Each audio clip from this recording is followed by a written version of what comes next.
Assalamualaikum warahmatullahi wabarakatuh. Selamat datang kawan-kawan semua di channel Riam Biru. Terima kasih banyak untuk kawan-kawan yang sudah berkenan hadir di channel ini. Dan pada kesempatan kali ini ada satu cerita datang dari Mbak Ami di Sidoarjo, Jawa Timur.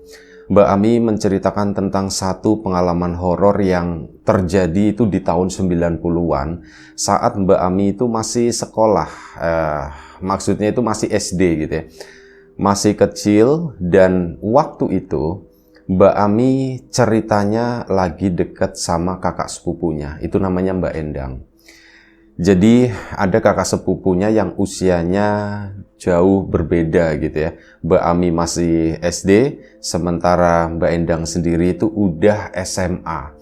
Jadi ya udah lumayan cukup jauh, dan di situ karena Mbak Ami sendiri itu adalah anak pertama dan dia tidak punya kakak gitu ya, apalagi kakak perempuan.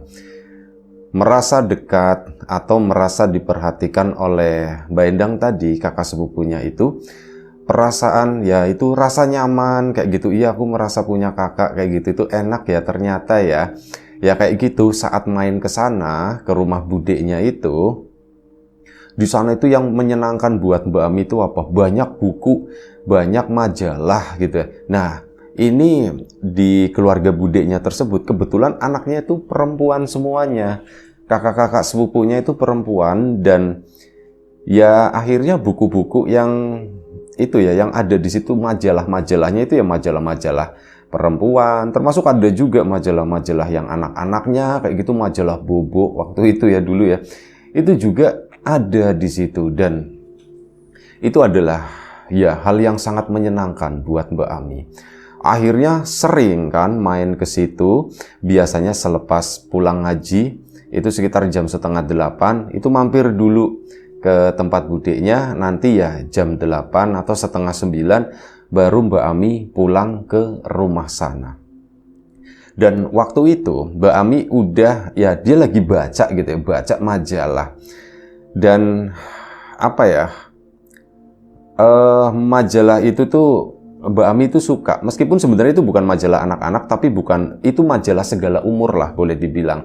Ada ya informasi pendidikannya, budayanya juga ada, terus teknologi kayak gitu juga ada. Dan hal itu menyenangkan buat Mbak Ami mungkin yang baru bisa baca, dalam artian ya memang udah bisa baca begitu ya, tapi ada beberapa kata-kata yang mungkin masih susah membacanya. Itu sangat menyenangkan, terutama ya gambar-gambar di sana kayak gitu ya. Saat Mbak Ami melihat, dia jadi ikut membayangkan. Nah, karena ketertarikan itu, dan waktu itu memang Mbak Ami lagi memang baca asik-asik ya, di tengah baca belum selesai, cuman waktu itu udah habis, udah hampir 8:30. Terus akhirnya ya ngomong gitu kan, sepupunya Mbak Endang tuh ngomong, "Mi, udah malam, udah 8:30. Bukannya Mbak Endang nggak boleh atau apa, tapi ya karena ini anak nggak boleh pulang terlalu malam, nanti dicariin sama orang tuanya. Akhirnya ngomong, "Mi, udah malam 8:30, Mbak, tapi aku belum selesai baca. Kan tinggal dibawa pulang," katanya begitu, kata Mbak Endang. "Oh, emang boleh, Mbak?" "Ya boleh, siapa yang nggak boleh," katanya. "Kamu mau bawa pulang berapa? 1, 2, 5. Ya ndak apa-apa," kata si Mbak Endangnya bilang seperti itu. "Oh, ya udah Mbak, aku pinjem ya Mbak ya. 1 aja," katanya begitu. "Iya, bawa aja," kata kata sepupunya tadi. Akhirnya sudah Mbak Ami kan seneng bukan main, dibawalah pulang majalah tersebut ya. Dibawa pulang ke sana, pulang ke rumah. Ya pulang ke rumah langsung baca-baca itu gitu ya. Nyampe jam 9 lewat. Diomelin sama ibunya, "Ami, udah malam, bacanya selesai dulu gitu ya. Tidur dulu, nanti besok dilanjutin lagi," katanya. Iya Bu." Nah udah malam itu Mbak Ami pun istirahat. Singkat cerita, keesokan harinya ya sekolah seperti biasa. Pulang itu langsung aku baca lagi majalah itu gitu. Bagus-bagus ya. Ternyata ada cerita tentang bunga, ada cerita tentang macam-macam di situ. Sepeda motor pun ada, bener-bener campur aduk di sana ya. Ada membahas artis juga ada di situ. Dibaca sama Mbak Ami, dan sampai ya udah bosen gitu ya. aku pengen baca yang lainnya hari itu gitu, dan gimana ya gitu ya, tapi nanti dulu deh, ini pasti ada sesuatu yang menarik di buku itu. Akhirnya di malam selanjutnya, malam harinya Mbak Ami itu nggak keluar. Jadi memang kebetulan waktu itu malam Jumat, ngaji itu libur, ya akhirnya dihabiskan waktu itu dengan baca-baca di teras rumah. Anak-anak tuh yang lain pada main, Mbak Ami sambil main, sambil itu tadi sesekali baca-baca. Boleh nggak ya digunting-gunting, ya mungkin pikiran untuk membuat sebuah clipping atau apa gitu. Tapi Mbak Ami nggak berani. Bukan punya aku ini. Nanti aku balikin, nanti aku ganti pakai itu tuh ada satu lagi yang aku pengen baca. Dan malam itu memang belum selesai, Mbak Ami pun dia karena nggak ngaji, akhirnya nggak main ke rumah budeknya ke sana karena tempat ngajinya deket sama tempat budek. Cuman malam itu ya karena memang dia mau menghabiskan baca juga, akhirnya sudah. Malam itu pun selesai, dia nggak keluar kemana-mana. Singkat cerita, malam Sabtunya, karena udah habis itu majalah tadi dibolak-balik sama Mbak Ami, dia kan pengen membaca satu buku, satu majalah yang lain gitu, yang memang udah ditargetin waktu itu. Dan sepulang ngaji, Mbak Ami, majalah itu ndak dibawa. Dia ndak boleh, karena nggak boleh gitu ya, nggak boleh bawa majalah ke pengajian itu. Akhirnya sudah, selepas ngaji langsung pulang ke rumah. Bu, aku mau ke tempatnya Mbak Endang dulu katanya gitu. Oh iya, aku mau balikin buku Bu katanya. Oh ya wes gitu kan. Ya itu bagus gitu kan, minjem ya dibalikin. Akhirnya berangkatlah Mbak Ami. Dan memang di tahun 90-an itu relatif lumayan cukup ramai di jalanan. Anak-anak itu masih pada main di luar, orang-orang dewasa juga. Misalkan acara TV lagi ndak bagus, dan memang dulu ya begitulah, malam-malam tertentu yang bagus ya. Ya warga, orang tua, anak muda itu pada di luar kebanyakan. Jarang ada sepeda motor lewat. Kalaupun ada itu orang naik sepeda genjot gitu. Jadi di jalanan itu relatif lumayan cukup aman lah untuk anak-anak itu bermain. Rame di kampungnya Mbak Ami waktu itu. Keluar kan, orang tua ya juga nggak khawatir karena rame di kampung. Mbak Ami keluar bawa majalah tersebut, memang menuju ke sana. Mi, mau kemana? Ditanya sama temannya. Aku mau ke rumahnya itu Mbak Endang katanya begitu. Oh, sendirian Mi? Iya sendirian. Akhirnya jalan terus ke sana gitu kan. Udah ngelewatin tempat ngaji. Begitu ngelewat beberapa langkah ke sana, ini tiba-tiba lampu itu mati, listrik itu mati satu kampung. Dep! Gelap gulita. Mbak Ami nggak bisa melihat apapun. Yang ada itu suara di belakang itu, yang tempat anak-anak ngumpul itu pada wah kayak gitu, pada bersorak kompak gitu ya. Dan yang Mbak Ami cuma senyum, tapi ya dia nggak bisa ngelihat apa-apa. Dia pun sempat ya karena bingung gitu ya, dia sempat terduduk gitu ya, megangin tanah di situ, tanah aspalnya. Ini satu tangan megang buku, yang satunya tuh pegangan begini, memastikan bahwa dia itu masih berpijak mungkin di bumi gitu ya. Akhirnya pegangan begini kan, sampai mata itu udah mulai ini ya, mungkin pupil udah mulai membesar, membuka, menyerap cahaya yang minimal itu sebanyak-banyaknya. Mata pun mulai bisa melihat sedikit gitu. Saat matanya itu perlahan mulai bisa melihat, Mbak Ami itu melihat di sampingnya itu ada orang berdiri. Bajunya itu, pakaiannya itu ya pakaian gelap, bukan warna putih kayak gitu ya, kayak pocong atau apa, itu bukan. Pakaiannya tuh gelap, mirip kayak orang yang pakai kerudung, pakai gamis panjang seperti itu. Entah warnanya itu apa, tapi yang jelas itu gelap. Kalau nggak abu-abu mungkin coklat, kalau nggak coklat mungkin abu-abu hitam kayak gitu ya. Nah, si sosok tadi itu ngangkat tangannya Mbak Ami, diangkat begini. Mbak Ami pun diem aja, ini siapa ya? Ayo tak temenin. Ada suara seperti itu adalah suara perempuan. Suara perempuan dewasa gitu kan. Diangkat, Mbak Ami pun akhirnya nurut. Ya seneng aja, aku ada yang nemenin. Kamu mau kemana? Ditanya sama si perempuan tadi. Aku mau ke rumah Mbak Endang nyebutnya begitu, dianggap semua orang itu kenal dengan Mbak Endang. Oh ya sudah, ayo tak anterin ke sana. Gelap-gelap begini nanti kamu itu kesleo. Nanti kamu masuk ke lubang atau apa. Iya Mbak Aminya begitu. Dia bingung, aku mau nyebut Mbak, aku mau nyebut Ibu, aku nggak tahu ini siapa gitu. Digandenglah si Mbak Ami tersebut. Tapi saat digandeng itu bukan kulit ketemu kulit, melainkan kulit ketemu kain. Tangan si sosok tadi itu kayak ya ada kainnya panjang gitu kan, terus megangin Mbak Ami. Digandenglah berjalan ke sana. Memangnya kamu ndak takut keluar malam-malam begini, kata si itu suara perempuan itu ya. Enggak, orang kan masih rame, kata Mbak Ami. Oh iya masih rame ya, tapi kan ini gelap sekarang. Iya mati lampu begini, kata si Mbak Ami. Ya Mbak Ami nggak punya jawaban yang bagaimana gitu ya. Dia itu masih bertanya-tanya, perempuan ini siapa ya gitu ya. Kok aku digandeng, kok aku ditemenin ke sana menuju ke rumahnya Mbak Endang. Akhirnya terus jalan ke situ.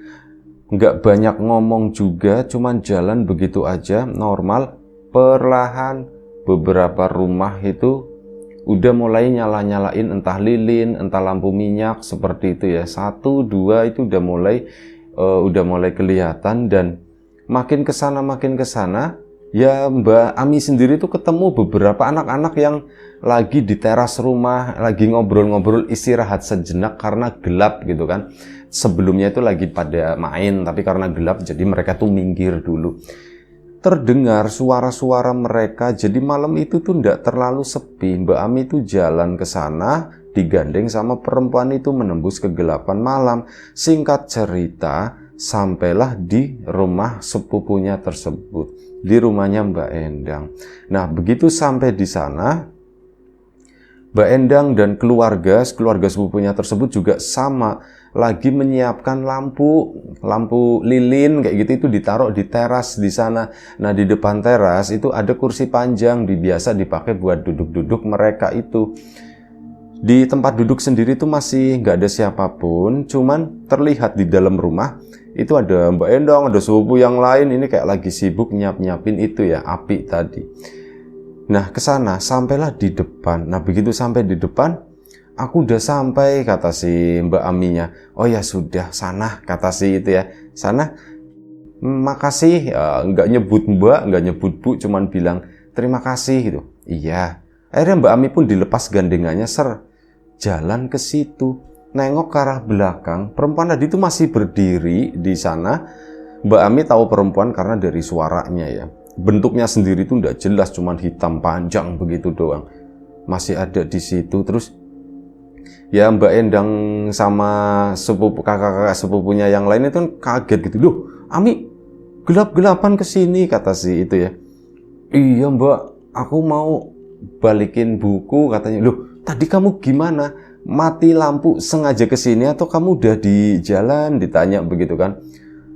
Aku udah di jalan tadi di depan rumahnya si ini gitu, nyebutin salah satu tetangganya. Terus tiba-tiba lampu mati, gelap begitu kan. Untung aku ada yang nganterin, kata si Mbak Ami gitu.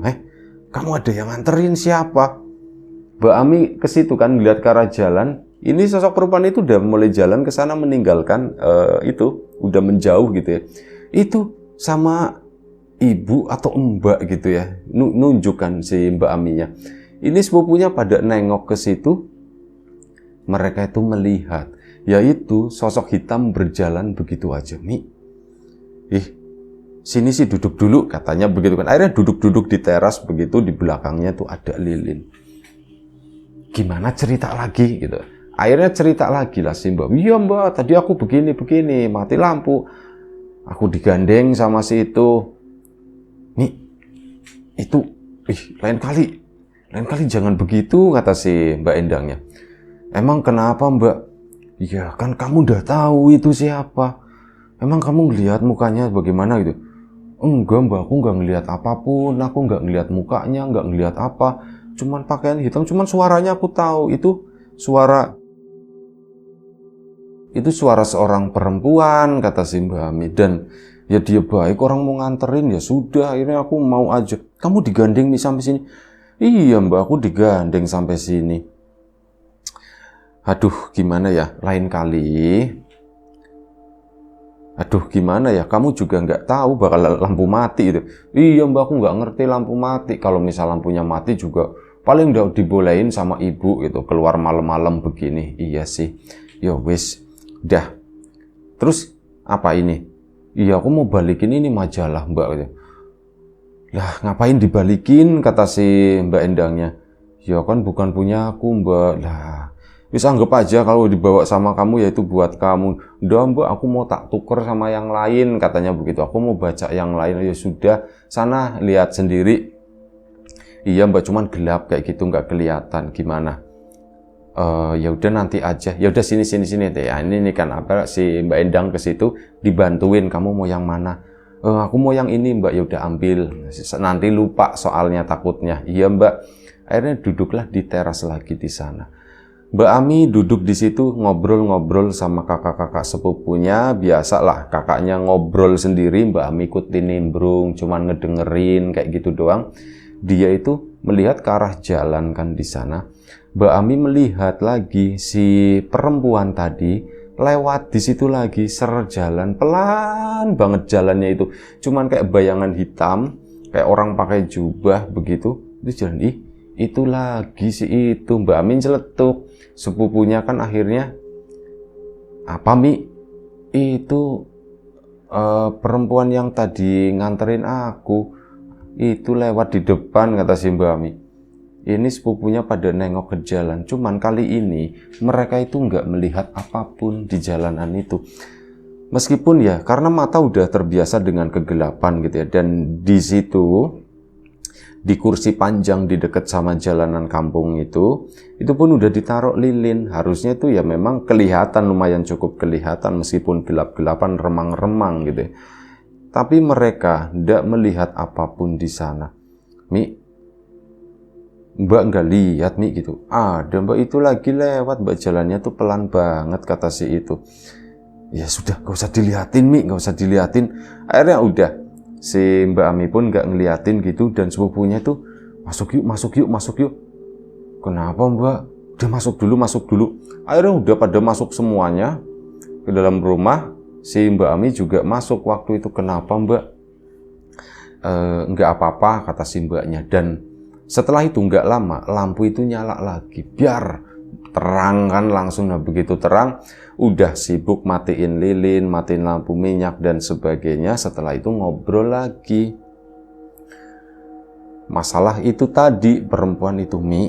Nah Mbak Endang tuh ngomong, Mi, kayaknya yang nganterin kamu itu bukan orang deh Mi. Hah? Bukan orang apa mbak? Terus setan mbak? Iya setan loh. Setan gimana mbak? Setan kan tembus mbak. Orang aku tanganku dipegang begini, kata si Mbak Ami, digandeng sampai ke sini. Tadi ya mbak ya. Nah sama kakak sepupunya yang lain.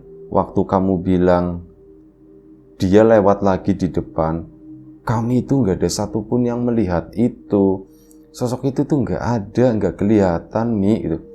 Masa sih mbak? Iya beneran, ditanya. Iya, akhirnya diiyakan sama semuanya.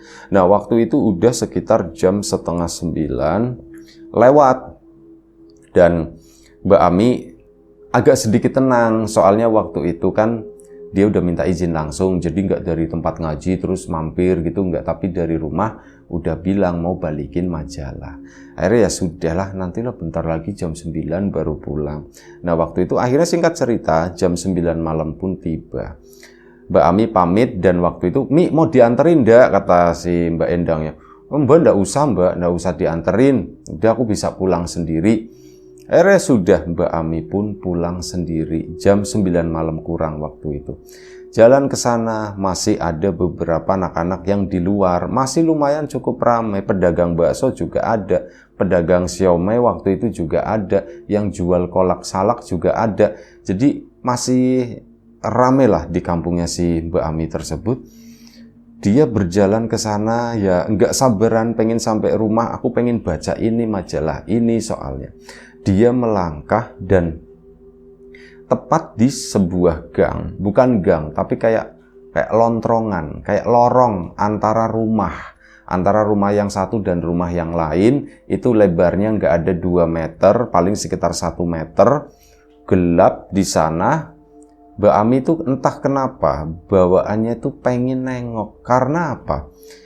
Tadi sewaktu Mbak Ami digandeng, dia itu menyium, dia itu menghirup satu aroma yang wangi banget, enak aromanya gitu, nggak menyengat, cuman wanginya tuh enak. Dan itu tuh muncul lagi, Mbak Ami keingetan, ih kok baunya kayak tadi ya, kayak si mbak-mbak itu, sebutnya begitu ya. Dan Mbak Ami pun ya tetap jalan ke sana, nggak sengaja nengok ke kanan, itu ke lorong tadi. Mbak Ami ngelihat sosok yang sama yang ngegandeng dia, cuman dia berdiri di kegelapan di situ. Itu yang masih hitam panjang begitu doang dengan semerbak wanginya itu. Tapi Mbak Endang udah bilang kalau itu tuh bukan orang, itu setan. Aku mesti gimana ya? Akhirnya Mbak Ami merespon hanya dengan nunduk. Dia terus jalan mempercepat langkahnya. Dan ya kayak gitu ngelewatin orang-orang rame. Tapi anehnya tuh apa? Mbak Ami kayak sendirian. Dia tuh kayak ngelewatin jalanan yang sepi. Seolah-olah suara itu tuh hilang gitu ya. Menjadi hening. Meskipun banyak pergerakan di kanan kiri. Cuman rasa-rasanya tuh hening. Mungkin pikirannya lagi nggak ada di situ kali ya. Jalan terus ke sana. Mbak Ami, aku diikutin nggak ya? Dan akhirnya dia nengok ke belakang, ngikutin si sosok itu. Sosok yang cuman hitam itu merunduk kayak perempuan pakai kerudung gitu.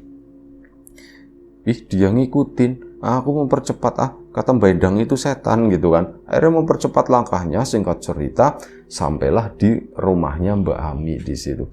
Begitu sampai di sana ya disambut sama orang tuanya. Malam banget pulangnya. Mbak Ami nengok ke belakang, sosok perempuan itu masih ada di depan rumahnya, di pinggiran jalanan kampung di situ. Malam banget pulangnya. Iya Bu, kan tadi lampunya mati. Iya sih lampunya mati. Itu gimana? Oh ya, pas lampu mati aku berhenti. Terus Mbak Ami mau cerita, tapi nggak jadilah gitu ya. Aku berhenti terus udah aku jalan lagi Bu. Hanya versi yang diceritakan ke orang tuanya itu seperti itu. Akhirnya masuklah ke sana, siap-siap untuk istirahat. Tapi sebelum istirahat, Mbak Ami bawa majalah tadi ke kamar.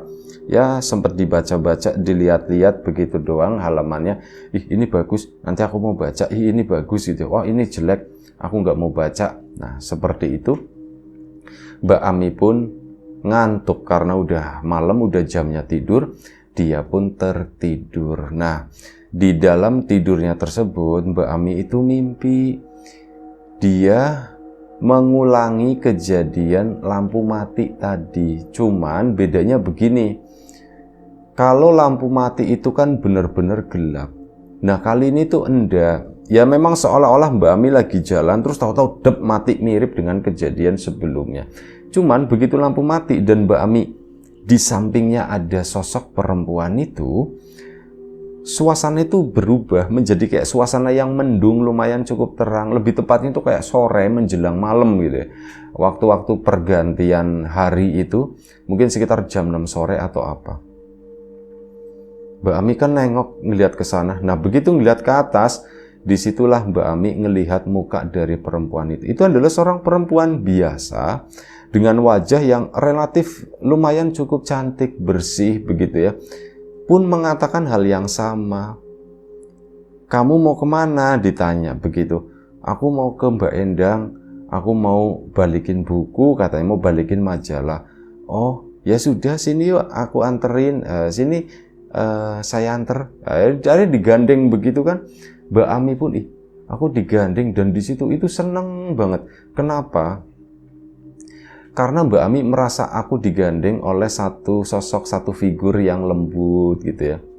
Kamu ndak takut keluar malam-malam, keluar sore-sore begini?